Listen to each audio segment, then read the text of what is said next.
Gimana kalau cara paling efektif mengubah hidup itu sebenarnya sederhana? Kita nggak bicara soal motivasi ribet di sini, tapi ini adalah prinsip dari Yesus yang kalau dipraktekkan sekarang, mental kamu langsung beda. Dan ini 8 langkahnya. Yang pertama, berhenti menabung stres. Jangan khawatir soal besok. Karena kebanyakan orang itu capek mentalnya bukan karena masalah hari ini, tapi karena sibuk memikirkan masalah masa depan yang dimana hal itu juga belum tentu terjadi. Itu semacam kayak kita bayar bunga untuk utang yang bahkan kita pun belum pinjam. Jadi yang bisa kita lakukan adalah fokus pada hari ini. Yang kedua adalah beresin diri sendiri. Jadi simpelnya adalah ngapain kita sibuk cari debu di mata orang kalau ada balok kayu di mata kita sendiri. Dan ini adalah salah satu statement dari Tuhan Yesus sendiri. Dan menghakimi orang lain itu sebetulnya pelarian yang paling gampang. Tapi kalau sebetulnya kita mau lebih hidup tenang, itu kita harus mengurus hidup orang dan lebih banyak kita introspeksi diri sendiri. Yang ketiga, mulai duluan. Jadi prinsipnya ini adalah perlakukan orang lain seperti yang mau kita lakukan. Jadi kita jangan pasif dan nunggu seolah-olah bahwa orang lain yang harus baik duluan. Simpelnya adalah kalau kita mau dihargai ya kita harus menghargai orang lain juga gitu.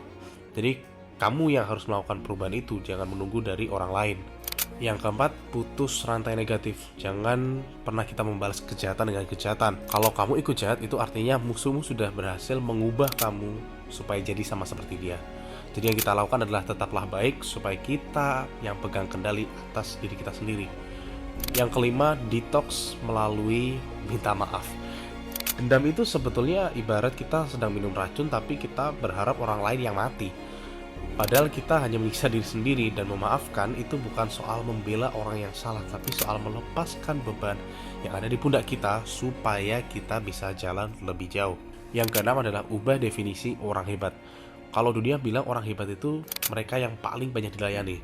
Tapi sebetulnya orang yang paling hebat itu adalah yang paling banyak melayani. Jadi kebahagiaan itu sebetulnya muncul kalau kita mulai bisa melayani dan menjadi manfaat bagi orang lain. Yang ketujuh, buang topeng. Jangan jadi kuburan putih yang seolah-olah luarnya bersih tapi sebetulnya dalamnya kotor banget. Dan kita tahu di era pencitraan ini tuh kayak orang jujur dan otentik itu sebetulnya lebih valuable, lebih berharga ya daripada terlihat sempurna. Framingnya sempurna tapi sebetulnya penuh kepalsuan. Dan ingat, kita harus memfokuskan diri dengan membangun karakter dan bukan cuma citra kita. Yang kedelapan adalah cek fokus kita. Bahkan di Alkitab dikatakan bahwa di mana hartamu, di situ hatimu. Kalau fokusmu cuma uang dan status, kamu akan selalu hidup dalam kecemasan. Tapi kalau fokusmu adalah kedamaian batin dan juga integritas diri, maka nggak akan ada yang bisa mencuri kebahagiaanmu. Nah, 8 prinsip ini sebetulnya nggak ada yang gampang, karena semuanya melawan ego. Tapi sebetulnya inilah yang bikin dampak nyata. Dan dari 8 poin ini, mana yang menurut kamu yang paling kamu butuhkan hari ini? Bisa tulis di kolom komentar ya.